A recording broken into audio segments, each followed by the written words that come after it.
Many of them are not theologically aware enough to usually hold to them or present them. So, anyway.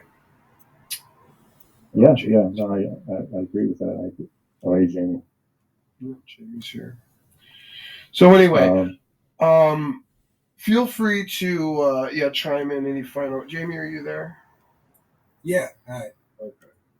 All right, go ahead, Chris. Oh yeah, Jamie. You just reminded me. Yeah, I had a conversation with Jamie about the open theism because we were talking. We were on the topic of Is free that will. some other crazy thing that he's believing now? Open theism too? Never. Oh, I'm sorry. I'm sorry. Soul sleep. Soul sleep. Did I really say open theism? You did. You said open. It's okay. Oh, that was what I ran. I believe Jamie suddenly converted to open theism. I would. It's possible. Yeah, right, I made it look worse than okay. No. Worse than he already is. No. I mean, I think there's worse things he already believes. So that's. Well, do you think you guys look? Crimson Air was saying that I got a thought experiment for you too, Smokey. But he thinks that indeterminism is necessary in the sense that like the soul or spirit would give you outside of time to make your decisions or whatever, because it seems like determinism is rather rampant through the created world. The proposition that I had made was that if Jamie or anyone else was to follow soul sleep to its logical conclusion point, then that would entail determinism, because choices are made through self-awareness, consciousness. And so if you go with a physicalist model, then and you attribute no self-awareness or self-actualization capacity to the spirit, the immaterial aspect to man, then you are essentially saying that every choice manifested is through the physical vessel, which would have to be causally bound, being made of physical matter.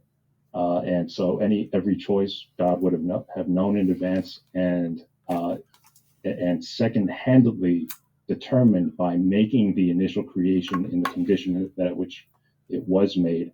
And so I suggested to Jamie to reconsider the soul sleep position on account of his rejection of determinism or fatalism, and that if you reject it and attribute choice to awareness to something that is outside of causality, which would be outside of time, right, to the spirit. Mental states are timeless, spaceless, massless. Right.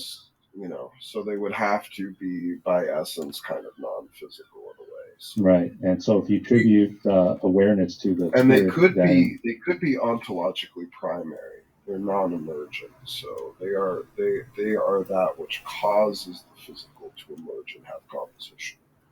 Right, let me exactly. Give you my thought experiment. Say you took two zygotes or whatever, or my split Siamese twins at the birth. Okay, identical genetics or whatever, like twins. Okay, so they're absolutely like, and this is just go with me logically here. Okay, this is logically possible, probably not physically possible, like with our ability, but say you take those two exact copies at when they first divide, and then you build two environments that are absolutely exactly the same. And I mean, gravity, cosmic rays, whatever, it's all the same pressures, okay? And you have the exact same pressures on those two things in a petri dish. You grow them up, and then they respond to stimuli in the environment, exactly the same timing and everything, okay? He's going to go logically backwards again on this. I can already. No, I'm just wondering, with those two, would you see two identical movies playing out in those two environments from those two people? And yes, or no, and why or why not? No, you wouldn't, because you have two different people with two different sets of experiences and two different. No. They only see the exact same thing in the exact same. I'm aware of that, but that doesn't necessarily mean that they're going to react identically. Again, here's your problem, Jim. Again, you're going back to making the primary the physical. Well, Hold on. It's not a problem. Shut up. I know what you're doing. I see the point you're making. You are going ontologically backwards. You're saying that the incidentals that the soul experiences are the soul. Saying like they're in the environment, they're in the room, they're in the space, they're having these experiences, they're exactly the same. So what really ultimately is the difference? You're having the soul be an emergent property of the body, as opposed to the body being emergent of the soul. So the body is simply experiential incidentals, mechanisms by which the soul has experiences. It's not actually. No, I actually agree with you. I think I should think they would be different no matter what, because I'm a totally libertarian free will. But here's the thing. It's not about them being different. It's about which one is ontologically primary.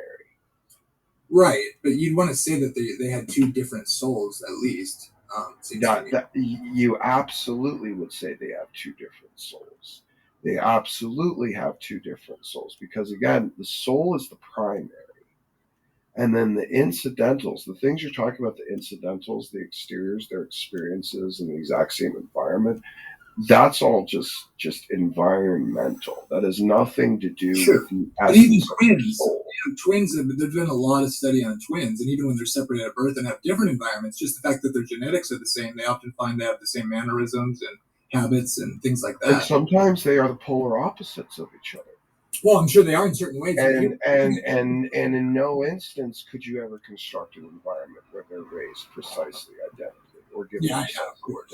You couldn't actually do that, but it's an interesting thought experiment. But here's the thing. Let me ask you one thing about it though.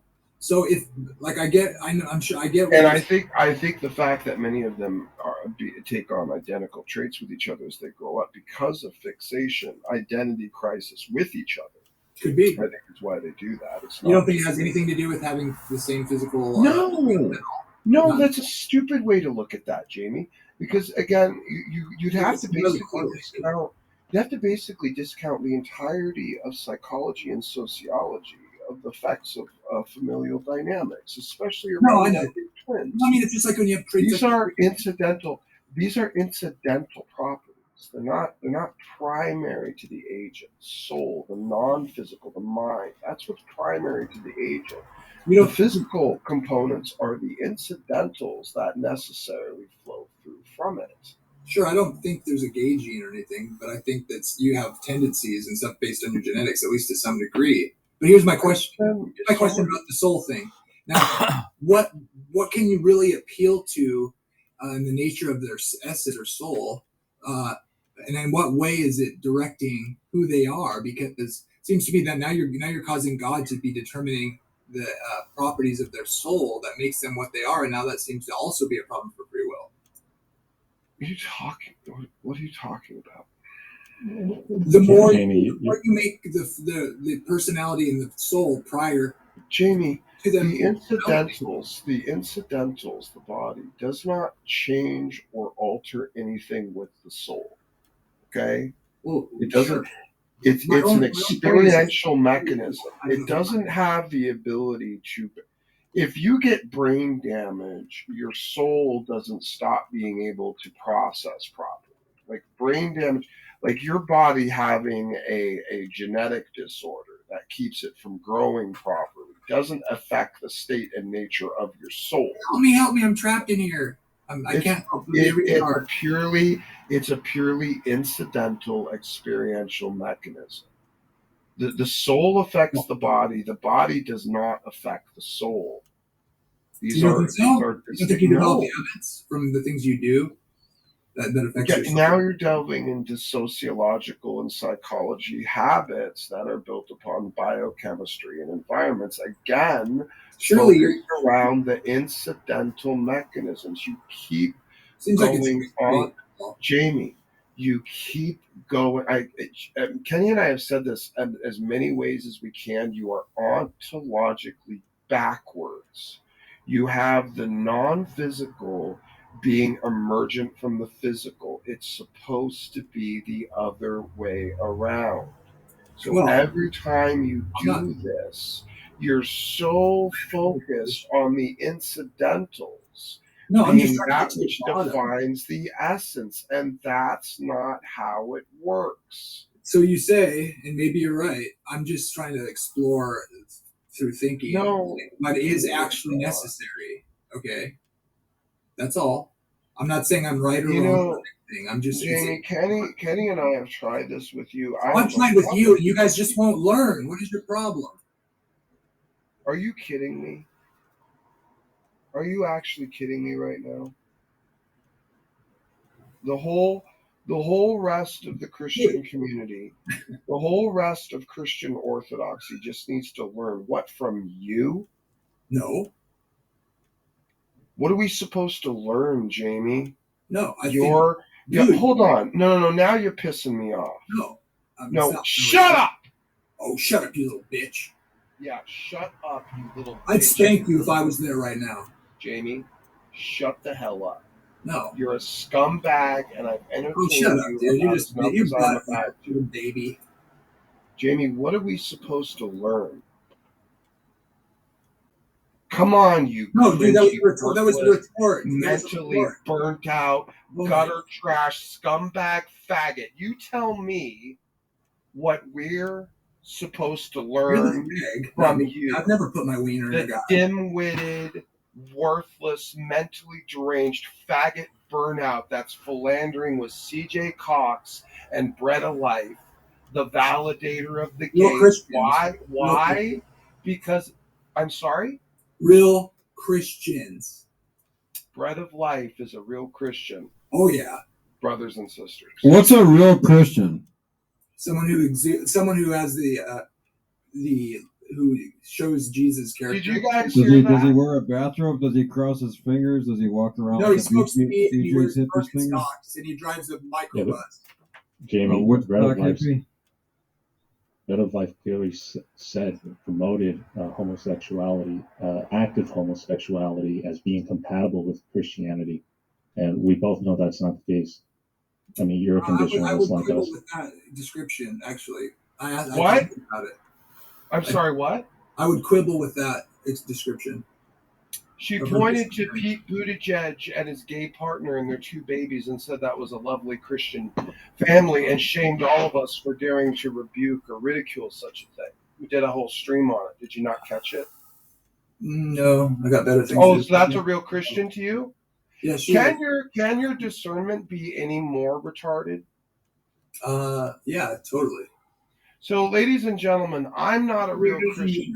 Hold on. No, let's expose the incredible, unparalleled stupidity. You're gonna get there, Smokey. Jesus loves you. So do I. So the queer affirming. There he goes. There he runs. The disgusting little cockroach. Every time I try to give him the benefit of the doubt, I end up regretting it.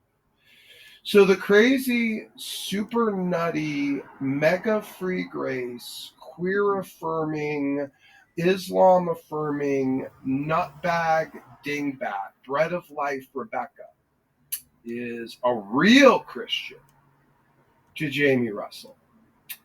But I am not. Really? Is that the one that was the blondie? Holy freaking actual crap. What's her channel name, basically? Jamie, you are a spurgy, shameful fraud of a believer.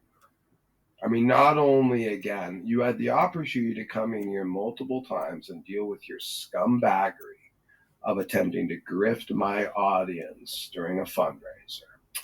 And then you come in tonight to affirm you're going to show up and you're going to do a show, and you've invited two raging Gnostic nut jobs onto your show. Why? Because they agree with your perverse, stupid doctrine about hell. Big surprise. The collection of frauds that believe fraud things are getting to talk about one of the fraud things that they all believe in. Imagine my shock. Imagine my shock. Wow. Bread of Life is a real Christian. Basically, I'm going to grab that later. That was 4 minutes and 44 seconds or so We have that clip. I can go pull it. I might do that tomorrow. I'm going to go pull the clip of Bread of Life affirming the gays. I'm going to go find that part where I asked her a question about the Muslims and the Muslims are saved. Yes, And then I'm going to have Jamie Russell clipped it after she says her embarrassing, disgusting, blasphemous, gay affirming thing. Yeah. And I'm just going to parse in Jamie Russell saying she's a real Christian. She's a real Christian. She's a real Christian. And I'm just going to have fun with that. Basement, if you get to it before I do, I'm going to do that.